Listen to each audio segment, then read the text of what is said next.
Hi everyone, and welcome to the Epic Reads Fantasy Meetup. I'm Vanessa Lynn, the author of Only a Monster and the forthcoming Never a Hero, and we're here today to talk fantasy with Lisa Mia Smith, Femi Faduba, Rebecca Schaefer, Sarah Underwood, and Garth Nix.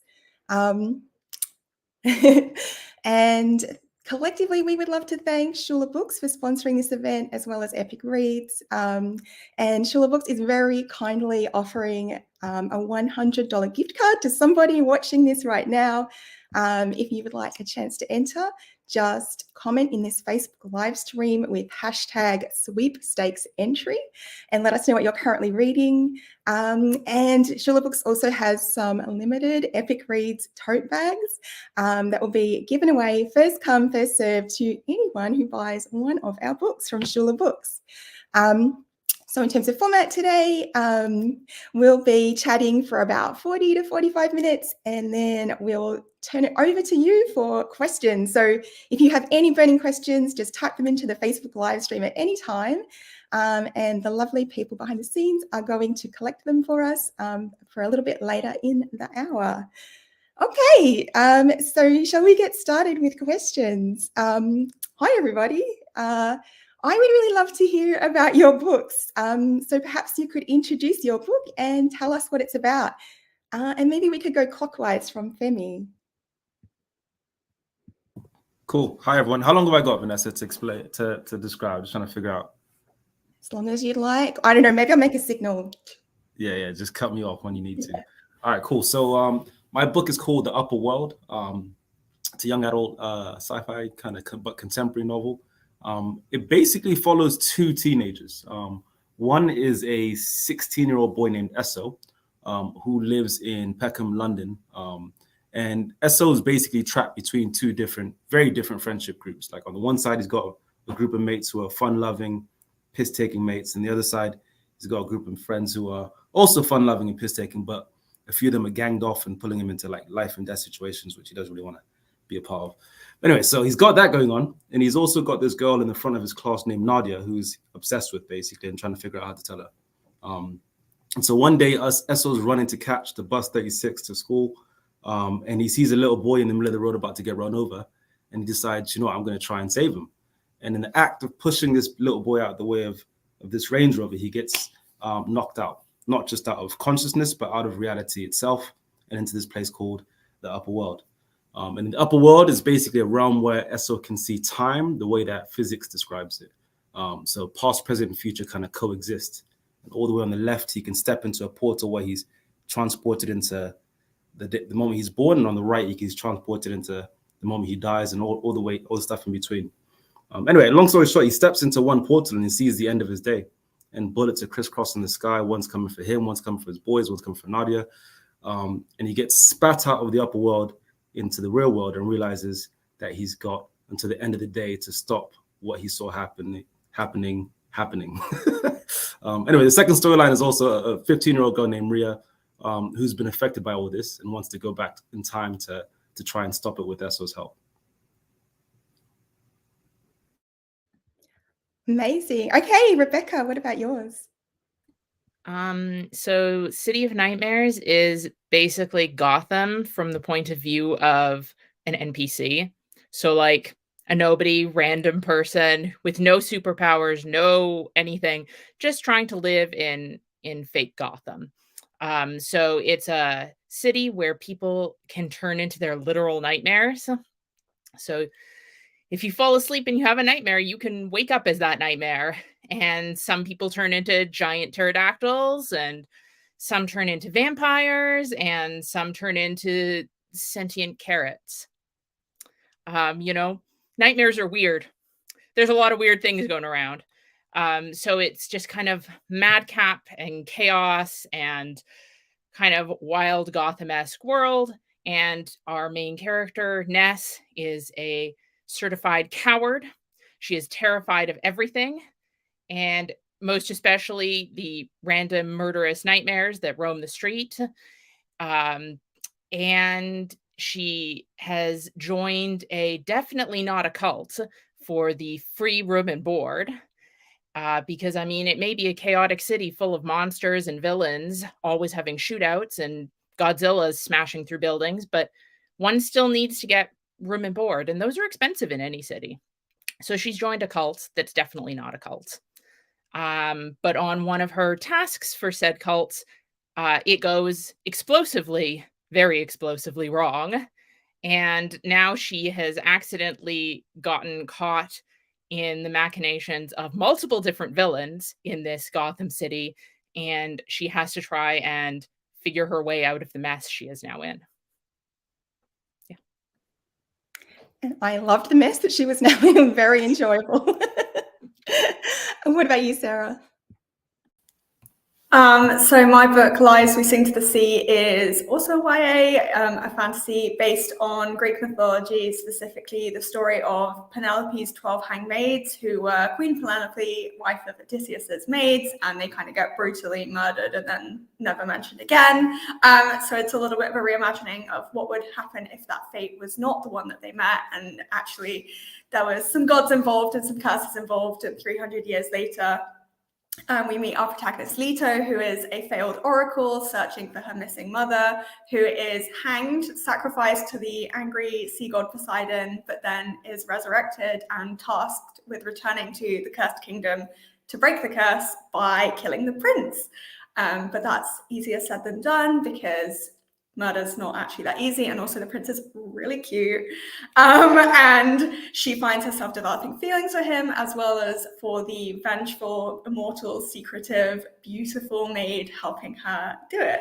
So it's kind of like a romantic tragedy, because obviously it's Greek myth, and it's full of fantasy and curses and kissing. Thank you, Sarah. I loved it. And Lissa. Hello, everyone. I am Lissa Mia Smith, the author of Revell. Revell is a young adult romantasy about, it takes place in 1920s Prohibition era New York, but a magical, mystical island off the coast, sort of Coney Island-esque. And it follows the story of Lux Revell, who is the magical acrobat of her family's fantastical show, and she has the power to enchant people's feelings. If they give her a jewel, like a diamond, ruby, sapphire, she's not picky, then she can make them feel whatever she'd like. So she is tasked with keeping the family alive by seducing and enchanting the very cute, unfortunately, super handsome, but also very terrible family, their son, who is sort of an evil time traveler, but maybe not. It's hard to tell. Anyways, when she goes to seduce him, she accidentally enchants the wrong person who has no money, but is also very cute, and chaos ensues. And as their stories unravel, sparks fly, lies come out, and the truth can sort of destroy them all. Love it. But also hate it when someone's really hot, but also evil. But maybe not. What about you, Garth? Hi, everybody. My new book is The Sinister Booksellers of Bath, which is a sequel to The Left-Handed Booksellers of London.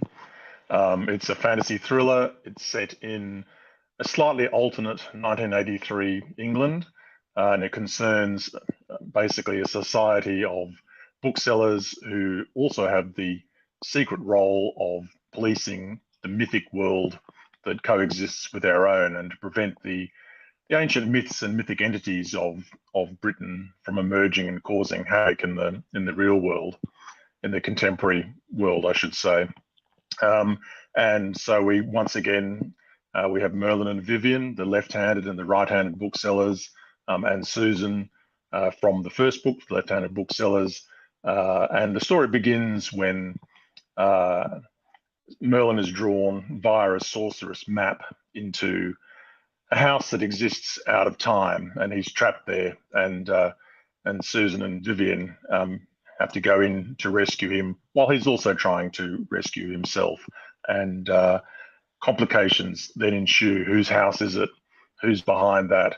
And as it turns out, it is an ancient mythic entity of very extreme and dangerous ambitions.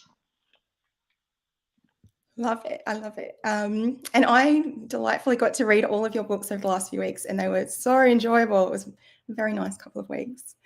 So my next question, I'm always really curious about the first seeds of a story. So I'd love to know where it all began for you. Was it an idea or a character or a setting? Maybe we can start again with Femi and just go clockwise again. Yeah, sure. So my origin story is a bit weird. So when I was at uni and sort of doing my master's, I studied physics, like quantum computing. So it was theoretical as well. So it's very abstract stuff, which is mostly why I left it. But I always had an interest in sort of I just kept on. I was still kind of obsessed with it, even after I was doing very different things for my career. And so I'd go to maybe a dinner party or just have a chat with a friend, and they say, well, how does Einstein's theory of relativity work? And I give them the sort of 2-minute explanation, and they'd always say, I want to hear more. And I could never find a book to recommend them, because either I knew they'd get lost in equations, or the author might be somebody who's not really coming at it from an angle that they could relate with. And so really the Upper World was born from an attempt to explain Einstein's theory of relativity about time travel and space in a way that wasn't only easy to understand, but gave you a reason to give a crap in the first place. And that give a crap part I did essentially through fiction, give them characters that they like and care about, and stakes that they want to overcome. And in terms of world building, just use physics. Basically, I kind of cheated in terms of world building and the sort of magic system rules. I just used the laws of physics, which was tough because then I had to make sure that the laws were, I had to brush up on my physics, but also helped in the sense of making it all consistent, if that makes any sense. And now I'm writing the sequel, and I'm kind of glad that I tried to stay true to things, because I'm extending it and sort of not running into not too many loopholes, because again, as long as it rhymes with reality, then it's not going to contradict itself too much. So yeah. Well, I'm very excited about the sequel. I loved your book. What about you, Rebecca? Where did you start? So mine started a few different places and kind of a few different seeds that kind of came together. So years and years ago, I was watching the TV series Gotham. If anyone's ever seen it, it's basically like Gotham from the villain's point of view, which is very my thing. And just watching it, I was like, man, there's a mutant on the loose every week. There's a monster roaming the streets every week. There's a gang shootout every week. What would it be like to just be trying to get your pizza and live your life and in that? So I really wanted to do something with that. I thought it'd be really fun. And I have a really deep love for madcap kind of fun stories. I'm a huge anime fan. I love that over the top kind of, flamboyant, exciting villains and conflicts where you're this is so deeply unrealistic yet so completely fun. And so I wanted to do something like that, and I thought, oh yeah, I'll write a nobody in this madcap kind of city. But it kind of simmered there for a while because I wasn't kind of sure what the city would be like. And then I predictably had a nightmare, and I woke up one day and I was like, man, glad that wasn't real. And I was like, what if it was? And so they kind of combined, and I was like, what a perfect setting, if people are literally turning into their nightmares, that gives you the perfect setting for this kind of madcap, insane, fun, dynamic action adventure story. And it all kind of, and of course, if you've got people turning into their nightmares, your theme has to be fear. And that means your main character has to be a coward. That's just how it works. So yeah, that's kind of how it all kind of came together. I love a coward. I feel like they're just a very enjoyable character to follow, very relatable. What about you, Sarah? So obviously Lies We Sing to the Sea is inspired by a specific story in Greek mythology. So that was the first seed, was just an incredible amount of rage at the injustice of this particular fate. But when writing the book, the scene that I wrote first, was the first picture that came to my head that is now one of the first chapter and then the third chapter-ish was killing the main character immediately. And when that was the whole first chapter, people would be like, oh, great, I'm going to read the first chapter. And then they'd kind of send me a message and be like, hey, what was that? Because it ends with her being quite brutally hanged, because the maids in the myth are hanged from a single rope, and it's meant to signify kind of dishonor and dirtiness and you know, being unclean. And I wanted to kind of continue with that. And I spent a lot of time looking up, what does it feel like to be hanged? And then writing that as viscerally as I could in my first chapter. And I did have a few people go, hey, maybe don't do that, but I did, and it's still there. And then it went on from there. I was like, okay, she's died, now what? Obviously she needs to be resurrected. Why is she resurrected? And then I had her go on this kind of madcap adventure to restore justice to these women and to this world. That is such a cool inspiration. I think even though I knew the premise, I was still shocked when she died at the start. What about you, Lisa? So Ravel is heavily inspired by Moulin Rouge. I've always been a fan of Moulin Rouge. I was very obsessed with the movie in high school. And then when the Broadway show came out, I went and saw it in previews. This was years ago in the summer.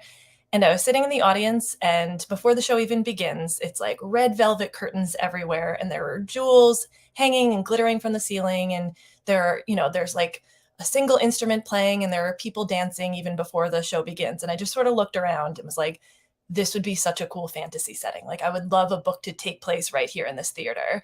And so that was the first seed of an idea for the Big Tent, which is where the Ravel family lives and where they perform. And then from there, like the whole premise to Moulin Rouge, not really the whole premise, but a big part of it is that, all of the show, it's just for show. They're actually, Satine is struggling, et cetera. And so similar to that, that's where the magic system came for. I was like, okay, well, here I have this lush, gorgeous setting, but first page, first chapter, there's cockroaches climbing between the seats and stuff. There's a bit of grit. And I wanted that to be sort of woven throughout the whole story. So the magic system really came to me first. And I was like, okay, well, if I have this theater in this place and I have these jewels and what if they're given jewels so that it seems like they have a lot of money, but every time they use their magic, the jewel starts to crumble. So they have to balance, like, okay, I need to please the audience. They need to enjoy themselves. I need to enchant them. But the more I do that, then the less money I'm actually making. And then from there, as you've read it, Vanessa, there's several other magical families, and each magic has a big cost. And that's the whole idea behind Ravel, is like, it's supposed to be fun, but there's also some real high stakes, and not everything is as it seems. Yeah, lots of twists and turns. I love a twist and a turn. And it's so interesting that you started with Moulin Rouge. I'm just always so interested to know how a story develops. What about you, Garth? I always dread these questions because often I haven't got a clue how things start or where they come from. But actually, in the case of this whole series, I do know quite specifically. And so the Left-Handed Booksellers began fittingly in a bookshop. I was on tour for my book Golden Hand, one of my Old Kingdom books, and I was in a bookshop in the port part of Edinburgh in Leith, signing Golden Hand in gold Sharpie. Don't sign books in gold Sharpie is my advice. They only last about 20 books and you've got to get a new one. So your publicist's always running around trying to get more gold Sharpies. Or both of us were running around trying to get more gold Sharpies. And I was signing Golden Hand, and the bookseller who was helping me, Stephen, was opening books for me. And I noticed he was left-handed. And I probably was left-handed, but I'm so old that when I was a child, I wasn't allowed to be. Being at school back then, you weren't allowed to write with your left hand. So I still can write with my left hand. I can draw and so on, but I'm right-handed. But my oldest son is left-handed, and other members of my family. So I've always had an interest. So I said to him, "Oh, you're left-handed," thinking we were going to have a conversation about being left-handed. And he said, "Yes, we all are." I was like, "What?" He said, "We all are. All the booksellers in the bookshop were left-handed." And I said, "Oh, you're the left-handed booksellers of Leith. There's a story in that, and I'm having it." So that's where it all began. And I then had to think about who are these left-handed booksellers, and also thinking about what I needed for a story. And eventually I realized I needed London as a bigger canvas, and also because I knew London much better. But that is the kernel for both the previous book and for the Sinister Booksellers of Bath. For this book, aside from that very basic premise about these magical booksellers, part of the inspiration for this book came from the Joan Aiken short story "The Cereal Garden," because it begins with a sorceress map that translocates people, and that's an idea which I first came across as a child reading Joan Aiken's "The Cereal Garden," which is expressly acknowledged within the story, because Susan had also read it and talks about it, and so when she's told Merlin's gone through a sorceress map, is like, okay, like Joan Aiken's story "The Cereal Garden." She already has a familiarity with the concept just from what she's been reading, which is also part of, I guess, the sort of central conceit of those books, that children's authors know too much and accidentally reveal too much about the reality that is lying hidden beneath our own. I love that you had a title so early. I feel really jealous. Thanks everybody for talking about your books. I'd really love to ask Lisa, Sarah, and Garth a question about. I love that your books were also in very specific times and places. So Sarah, yours was in ancient Ithaca. Lisa in Prohibition America, and then Garth, I loved this, the slightly alternate version of England in 1983. I'd love to know what kind of research you did to create that kind of sense of time and place, and also, like, when did you have to take poetic license, or when did you want to take it, just so that the story would work? Maybe we could start with Sarah. Sure. Sorry if I'm really spotty, by the way. My Wi-Fi is not that great and things keep cutting in and out. So sorry if I also do that.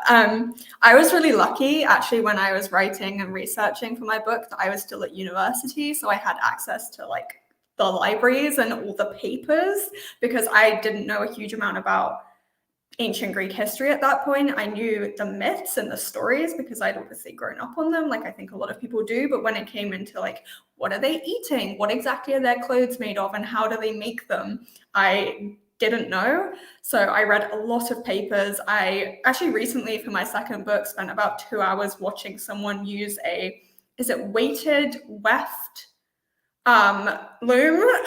Or the weft might be the sideways one.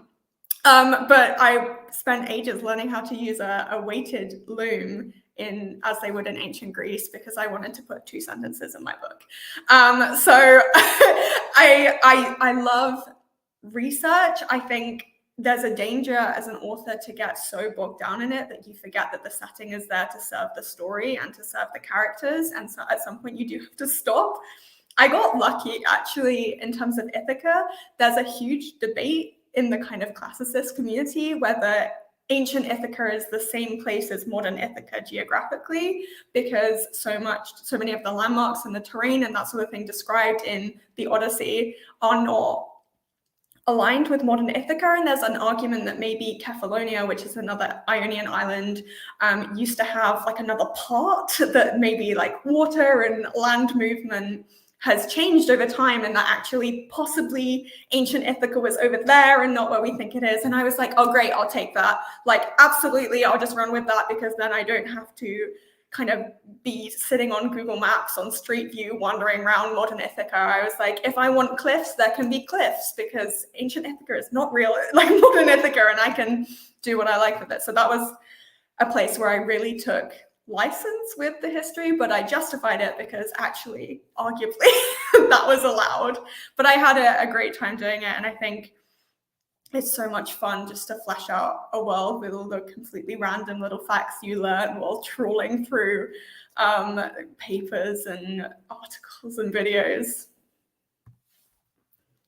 I feel like it really came across. You really felt like you were in that ancient world when you were reading it. So highly recommend if you love a historical. What about you, Lisa? So for me, it was a little different. In the first draft, the very, very first draft, probably the first half of the first draft, it was not set historically. It was a second world fantasy. that had just, again, that sparkly feel, etc. And as the story was sort of revealing itself to me, and as I was going further, it occurred to me that would make a lot of sense in a Prohibition era. I love the 1920s. History is sort of funny for me because it was, this is coming from a very nerdy person. It was my worst subject, which is, I still did okay, but I was never particularly interested in it. And I think if history were told in stories, then stories like the ones that we're telling, then I would have absolutely devoured it. So I was always nervous to add a historical element to my books because I didn't think I'd do it justice. I never felt confident in history. But when the idea occurred to me, like, ooh, Prohibition would really amp the stakes up here because, Lux's family could need booze, and then we could have this bootlegger. And so then I started doing a little bit of research, and I started reading diaries from people who lived in New York at the time. I wanted primary sources. I watched some documentaries, I listened to some podcasts, but for the most part, I tried to stick to diaries. I always put story first. Like for me, telling an interesting story was more important. And there were parts that were certainly still intimidating to me. So again, Charmant is a made-up island, which also allowed me to I wanted a diverse group of characters, and I wanted, but I didn't want it to be a story about the pain of the 1920s, because there's a lot of, terrible racism, sexism, classism, you name it, there was an ism for it. And so I was able to change the rules a bit by sort of setting it off. But like Sarah said, one of the biggest challenges was the research can be so fun that you get bogged down in what you want to include in the book. And then the darlings end up not so much being characters, but random historical facts. And then the other sort of interesting challenge was that 1920 is when Revel takes place. And so exactly 103 years ago in New York, and I'm a New Yorker, so that part was easy.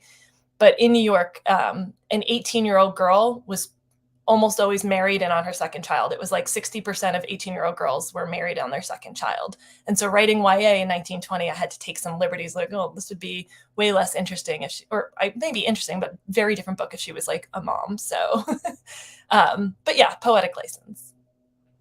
I'm so fascinated that wasn't originally a historical. I would just never have guessed. It's so interesting.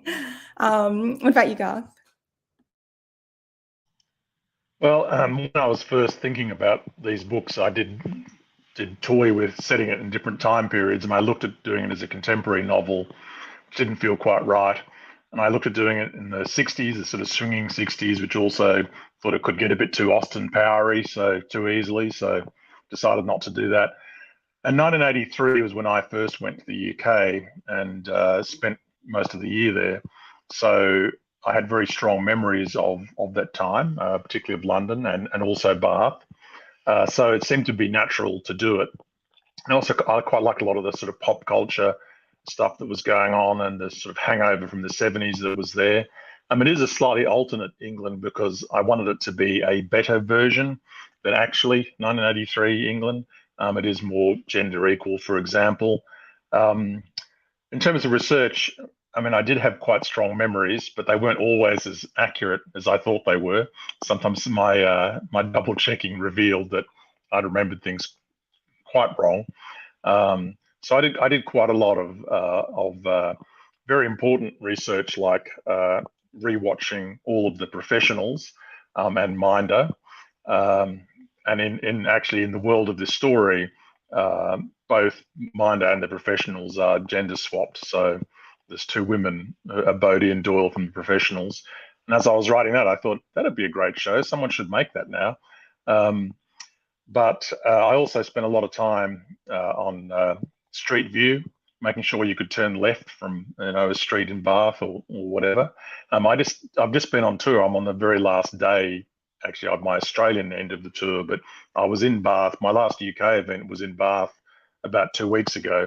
And I was quite concerned someone in the audience would stand up and denounce me for getting something wrong. And also it was in conversation with Joe Abercrombie, who's a friend of mine, but who lives in Bath. And I thought, yeah, I bet he's found something that's wrong and he's going to denounce me actually in conversation. But luckily that didn't happen. So either I managed to get it right, or my universal disclaimer at the beginning, which states that it is a alternate England and that therefore things may not be exactly as they are and as people remember, got me out of trouble. But yeah, quite a lot of research into the real aspects of the book, including having to locate and buy tourist guides to Bath from the early 1980s, and lots of other reference books, particularly about Bath. I mean, I got the Ordnance Survey maps. You can look at them online, but I bought maps actually of that period from the early 80s, because things, even the maps change, just to double check stuff. And quite a lot. I have a whole shelf of Bath related reference books, some from the 80s and some from much earlier, including one great book which is just someone who just drew Bath in the 60s. Lots of beautiful drawings of key landmarks and street views, kind of like early Google Street View, but in pen and ink. So that was fun. But you've got to be careful not to do too much of that and forget about actually writing something. It's so funny you thought you're going to be denounced in Bath. I feel like sometimes it's more scary writing a contemporary because there's so many more experts who can say that's not right. Femi, I was really interested in your research as well. You created this quite scary near future London. I feel like it's scary because it could be a little bit believable. I was really curious what research you did. Did you look into future technologies? Do you know what? I didn't do too much research in terms of tech. I did a little bit, I guess. And because I had a bit of a science background, I knew what things were on the horizon. Science, especially theoretical science, is sort of always 20 years behind it actually coming into reality. So you never know, but you still never know what's going to happen. But yeah, to be honest, I just thought about what would be kind of interesting and to kind of what other people have said would serve the plot. So kind of like a drone police force seems kind of obvious to me. And I have a company, it's called Cantor Corp, I think. And there's it's like just a company that's absorbed every single other company. And including having a random origin with a chicken and chip shop. But even there is just sort of trying to trigger interest. The logo for the company, Cantor Corp, I'm not sure if anyone noticed it. It's because the origin is a chicken and chip shop. It has on the logo a picture of a chicken. It's actually a plate. And then inside the plate is a picture of a chicken. And the chicken is wearing a bow tie with chickens on it.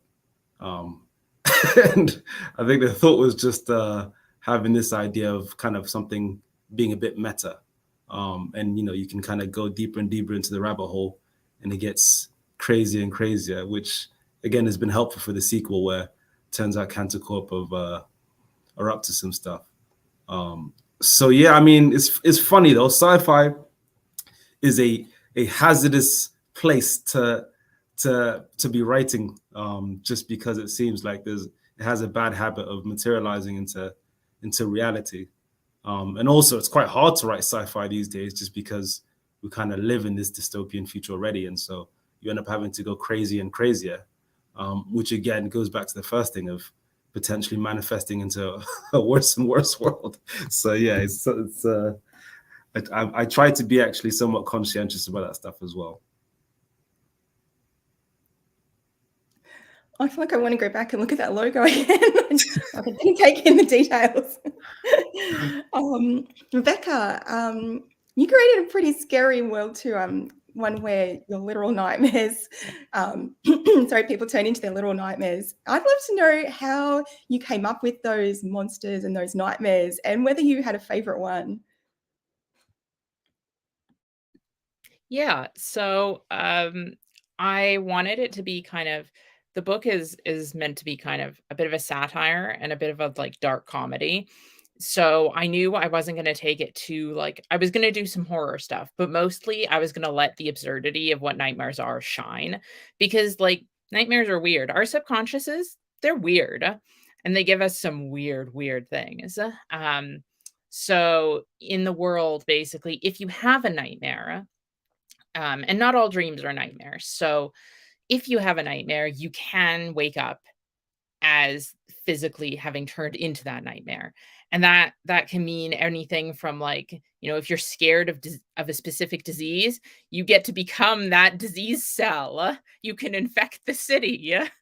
and if you're afraid of, being alone and your family disappearing on you, you just get to be invisible and intangible, and no one can ever see or touch you again. So there's some like creepy aspects there that I wanted to do, but I also wanted to have fun. So like there's like a 6-armed ape Godzilla, like King Kong Godzilla style ape that like crawls up a building, right? I wanted to give an homage to some of those old classic horror flicks too that occur in these big cities, and kind of like embrace all of the inspirations. But I also, because it's Gotham inspired, I wanted to do a few nightmares that were definitely homages to various Batman villains. So if you read closely, you can find a few interesting homages in there. As for a favorite nightmare, I mean, I don't know. I like all of them. I tend to like the more absurd ones a lot. You know, book 2 has a cult of sentient carrots. And I'm fond of just the existence of them. We don't meet them. I'm just fond of their existence. But I think my favorite is probably the pterodactyl. I like dinosaurs, so obviously the pterodactyl is my favorite. The mayor of Newham, that's the city here. The mayor keeps a pet pterodactyl on a leash, and she has it eat reporters who ask questions she doesn't like. So I like the pterodactyl. Yeah, I feel like some of the nightmares would have been okay to turn into. Are we about ready for audience questions, do you think? Well, if one pops on the screen, I will ask it. If you have a question, feel free to put it into the Facebook Live. Otherwise, I suppose we can keep going with my questions, because I have some very selfish questions. Like, I'm really into time travel. So Femi and Lisa, I was extremely excited to see time travel in your books. Femi, you talked a little bit about how yours is science and physics based, and Lisa, yours is like part of this wider magic system. And I was very curious whether you had any challenges as you were writing your world building, whether that was about time travel or not about time travel. You want to go first, Lisa? Yeah, you go for it. Go with the science-based one, and then yeah. Okay, yeah, cool. Well, I think the hardest part for me was just trying to figure out, because I was trying to stick to the physics, what form of time travel was gonna make most sense, because even physicists disagree on how time works, basically, and what time is. So I had to take a point of view on it, which was outside of the realms of science. And yeah, I mean, to be honest with you, for me, the bigger thing was actually just contrasting the abstract with the concrete. So I had this physics upper worldy stuff going on, but it was really important so that it didn't just become this abstract meh thing, that I countered it with like a really concrete world, which is why I chose Peckham, which is, literally as concrete as it gets in a way, in a storyline, which was kind of gonna be high stakes, like and real. And the stuff I write about is kind of stuff I've seen and experienced in different forms. So it's just all about kind of having futures that you fear, and also having past that you kind of either regret or have nostalgia around. And I think that's the main thing for me about time travel stories. The future represents fear and hope, and the past represents nostalgia and regret. And so you can kind of just you can really basically pull out so much from those themes in a story. So for me, yeah, it was really about touching on the science, but really grounding in a concrete world, and making the best out of that time travel motif, basically. Yeah, it sounds like ours are fairly different. So in Ravel, magic is inherited, and so there's one family of time travelers, and again, they're the Ravel's greatest rivals, and a lot of them are, the Ravels don't think they're very good people, and they use their power to make sure that they make the right decisions. They go back in the past and sort of rewrite history to make sure they buy the right land, they avoid disasters, but their rivals don't. They get away with crime. But their magic has a great cost. All the magic in Ravel comes at great cost. I already mentioned the jewels crumble as they're used, And in Ravel, when a Kronos is the name of the family, very creative, I know. So when a Kronos time travels, they age 100 times how far back they traveled. They can only go backwards. They can't go forward. So if they want to travel back an hour, then they age 100 hours. That's several days older. They become like that. If they want to go back a month, that's 100 months. So that's nearly a decade older, just in the blink of an eye. And they can't jump forward again. So then they have to relive the last month and do things differently. And there's no one else has any recollection of what happened except for them.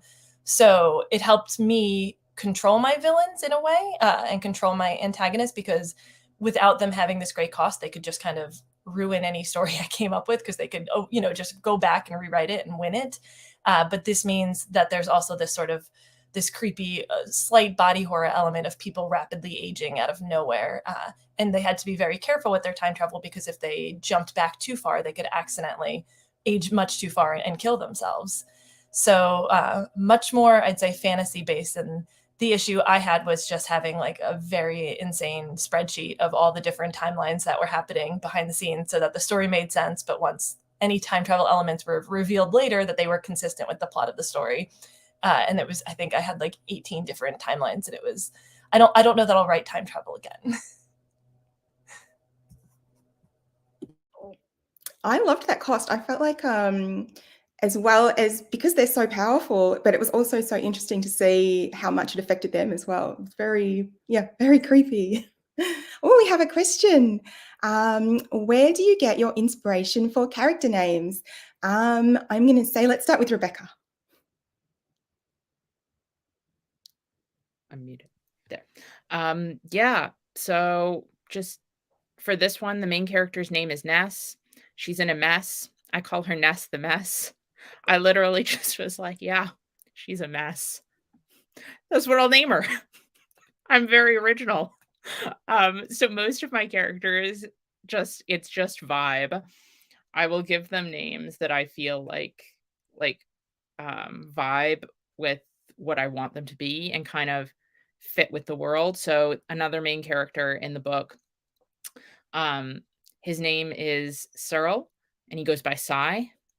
And because Ness speaks with a different accent, she's never heard the name Cyril. She calls him Squirrel, because I thought it would be funny. She mishears it every time as Squirrel instead of Cyril. And I picked that name simply so I could do that. I am pure chaos. There is no fancy reason for any of my names. I just think they're fun. What about you, Sarah?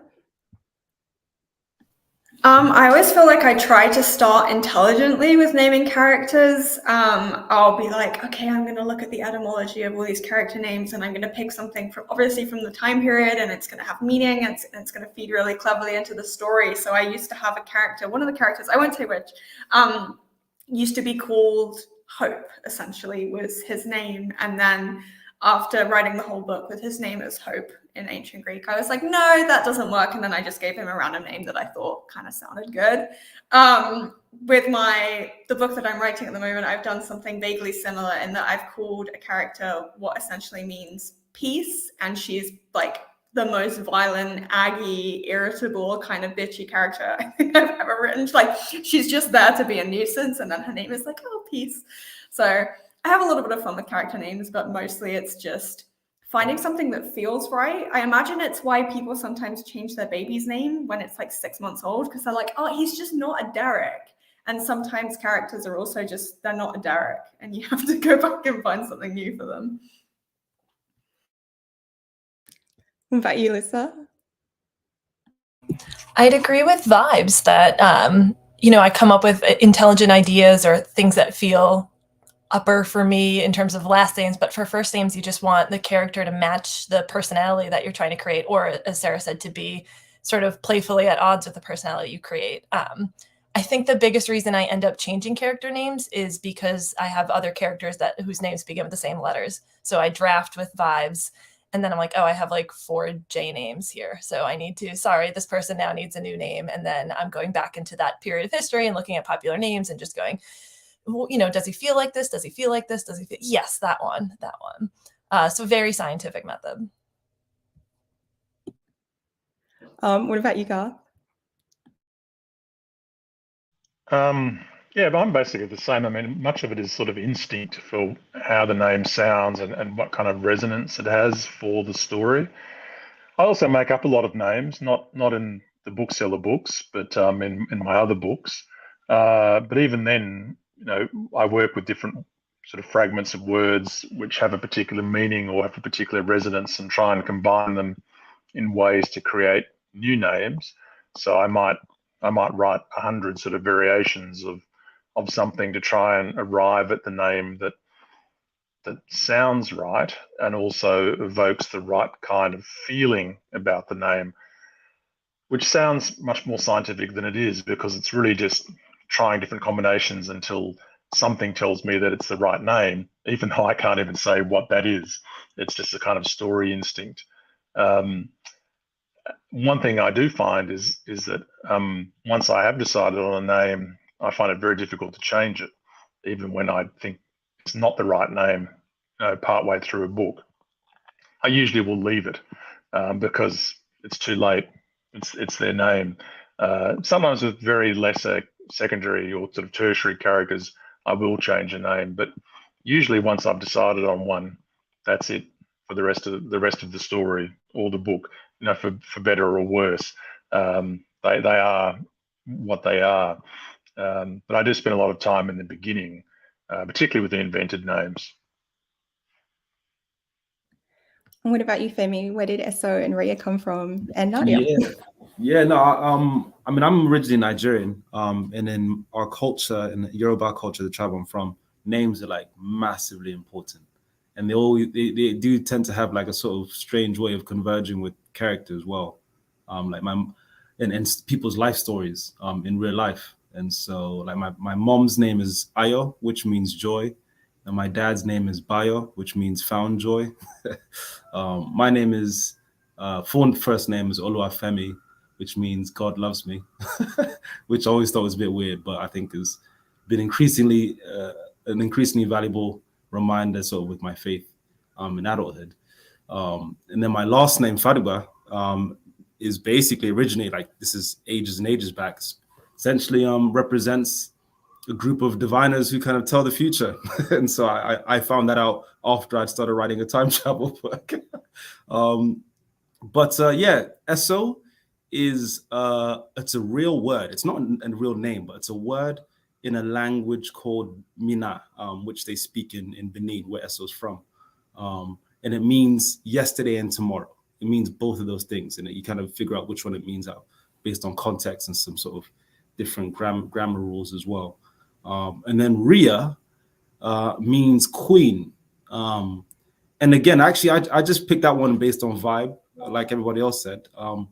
But in the end, when I found out what it meant, I was like, you know what, this is perfect, because I think it's only now that I'm realizing the whole, and I had an inkling about this, but the whole story is actually really about Ria, more than it is about Eso. It's from before I wrote the story, I knew it was actually an origin story, a hero origin story, and that Eso was more the person who was gonna find the hero rather than be the omega of what needed to happen.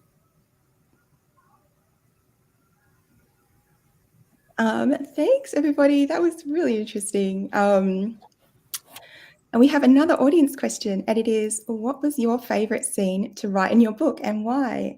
Maybe we can start with Rebecca again and go clockwise again. Sure.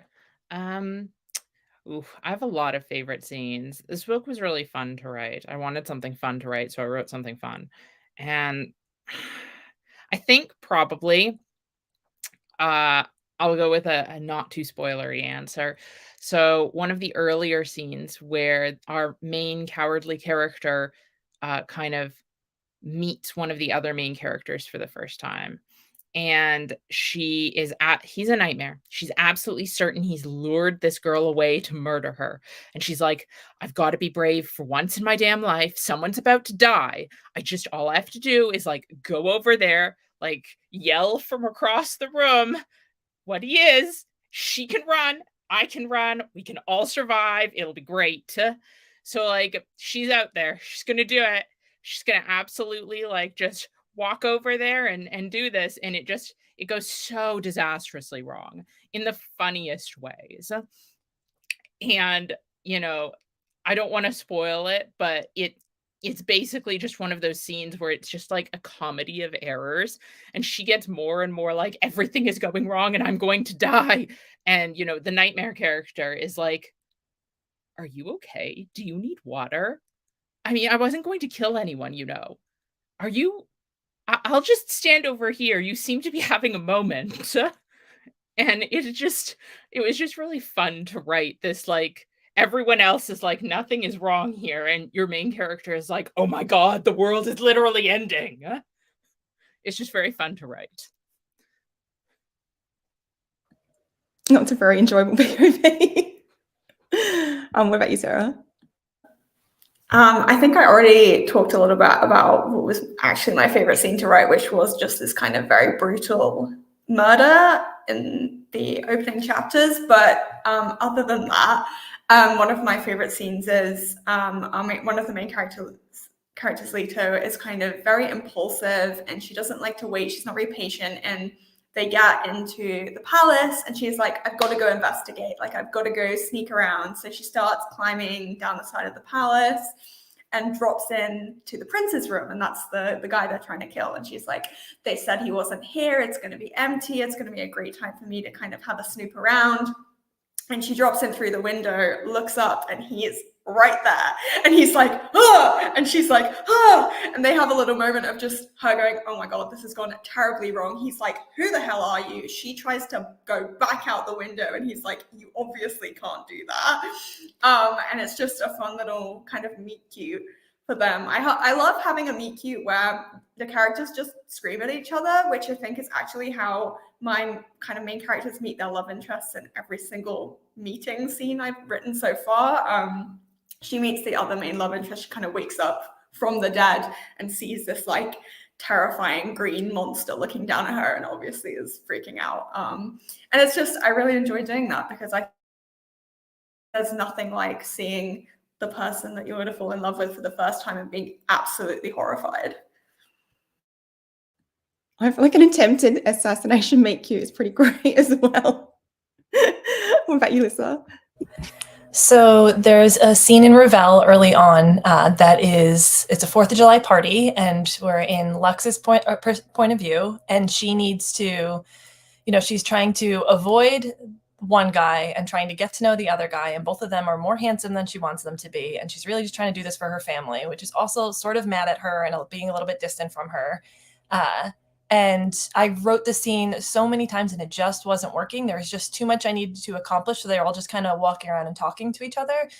But when I got it right, it just made it so much better. So now this is a dance scene that'll often get tagged in reviews for, and people seem to like it. But there's sort of a Ravel family tradition where they do this spinning dance where it's a competition, and they try to spin their partners and then throw them to the next one. And you got to catch the next partner, and you have like a minute, and you spin, and you're getting super dizzy, and you got to try to stay on your feet, and the last person standing wins. And winning in the Ravel family is like a really big deal. And so now for me as a creator, it was just a much more interesting scene to see it all come together, where she has one partner after the other, and she's spinning, and she's trying, to keep her emotions in check and keep her thoughts in check, but there's a lot going on, and then she's avoiding one person and the next person spinning in her way, and it made it so much more fun and so much more alive. So from like a craft perspective, that was just super fun to figure out and get right, and I'm really proud of that scene. I was wondering whether you tried the spinning dance yourself when you were writing it. I did not, but it's based on like a little bit of a childhood game for sure. What about you, Gar? I don't really have favorite scenes, to be honest. I'm not very good at choosing one favorite anything, favorite book or favorite movie or favorite song. I like them all for different reasons when they work. I guess the beginnings of books are always important to me. And for the Sinister Booksellers of Bath, it has a prologue. I'm quite fond of prologues. There's always lots of writing advice saying, don't have a prologue. Don't use prologues. Prologues are terrible. But of course, it's all about what you do with them. It's like most writing advice. It's one size does not fit all. So the Sinister Booksellers of Bath actually begins in Bath in the 70s. It's before the main story because it is a prologue. And there's a punk sitting in the gardens who's drunk and is attacked by something, and he flees to the Abbey, thinking that perhaps that will protect him. He can, he'll find safety in the Abbey, but of course he does not, and he's pursued there. And I introduce the main antagonist there as well. One of the things it's particularly in my mind, I guess, is because when I was in Bath for this last event of the tour, it was at the New Topping and Co. bookshop, which is right next to the Abbey. So I read part of the prologue there as part of that event, and I was reading a story about something that took place 100 meters away from where we were all standing. So that was pretty special, and of course is not something I've experienced with my entirely invented stories, which take place in other worlds. So yeah, I guess that's a favorite scene. It's a favorite scene now simply because I got to read part of it almost exactly where it took place. Oh, very enjoyable. What about you, Femi? And then after that, I think we've got one more question, and we'll be sadly done. So, Femi, go. Yeah. So I think the ones, my favorite ones are usually the ones which I have most fun writing. I think a good rule of thumb for me is if I'm like kind of laughing while I'm writing it, then people who are reading it are gonna probably laugh when they're reading, or have a better chance anyway. But yeah, no, for me it was just like the piss take scenes. Like I just remember my childhood, even when things were kind of rubbish, or there was sad times or tragic, whatever.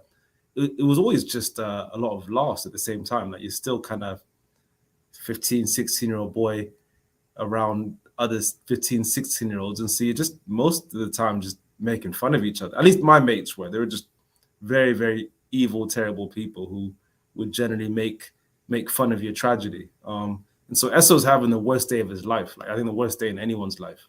And his mates are just there the whole time, kind of just making light of it and kind of making fun of him. So I think my favorite scene is probably the lunch scene, where he's about to face off with like the main villain of the story, the guy D, who's like in a gang, and Esther's not built for that kind of he's not built for that life, but he's just been exposed to it. And there's just like this massive face off. But before it's happening, Esso's waiting for D to come into the lunchroom, and he's terrified, life and death consequences. And his mates are just like ripping into him, stitching him up, and sort of he likes this girl Nadia, so they're trying to set them up and make Esso fail at that. They play a game of scramble, which is where like you chuck a pound coin in the middle of like school, and then everybody has to like fight each other to try and get the pound coin, and they just end up like elbowing each other, and lots of violence just for a pound coin essentially. But I have all of that kind of just as just fun stuff before it happens. And yeah, I think for me, writing without the fun stuff is not as interesting. So that'll be my favorite scene in a way.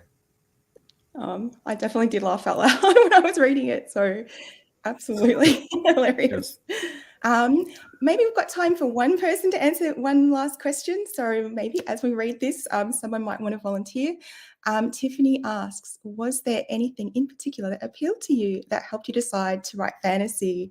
Do we have a volunteer? Well, I'm opting out since mine isn't fantasy, so I'll let you lot take charge. I'm going to pick someone, and it is Rebecca. I think it's a really hard question. I think most people who write fantasy just really love fantasy. You write what you read. I'm not going to write a historical biography because I don't really read historical biographies that much. And I mean, you write and you read what brings you joy, and you write what brings you joy. And I think different people are going to be drawn to different aspects of fantasy and different parts of it and how it intersects with other genres. But I think most people, when they're writing or when they're picking any genre to write in, it's going to be one that they just have always gravitated to. So it's kind of a hard question to answer. It is sometimes hard to talk about why you love something, isn't it?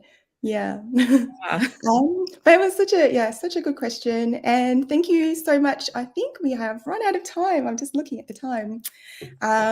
So thank you so much to everyone who came. If you are extremely quick right now, you might still have time to enter the Shula Books sweepstakes. So just to remind you, you could win a $100 gift card. All you need to do is type what you're reading into the Facebook live stream with hashtag sweepstakes entry.